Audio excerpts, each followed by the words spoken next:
Tibbiyotga ilk qadamim Toshkent farmatsevtika universitetidan boshlangan. Talabalik yillarimdayoq maqsad qo'yganman.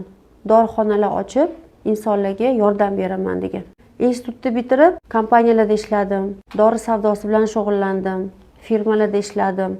24 yillik ish faoliyatimni 14 yili aptekada ishlash bilan o'tdi. 14 yillik farmatsevtika faoliyatimda ko'p kuzatishlardan kelib chiqib, o'zimga savol berdim. Nima uchun odamlar juda ham ko'p dori ichadi? Dori ichadi-yu, nega tuzalmaydi?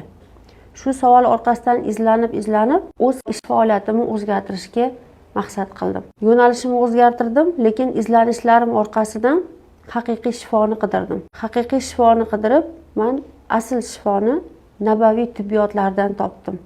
Sharq tabobatidan topdim. Ana shu kundan keyin men maqsad qildim, niyat qildim, insonlarga faqat haqiqiy shifoni ulashish maqsadida o'z yo'nalishimni, o'z faoliyatimni o'zgartirdim. To'g'ri, oson bo'lmadi. Orada juda ham qiyinchiliklarga, to'siqlarga ro'para keldim. Bu to'siqlar qanaqa bo'ldi? Oxirgi 10 yil hozir to'liq tabobat yo'lida tibbiyotni birlashtirib ish faoliyatimni olib boryapman. Bu yo'nalishimizga bizda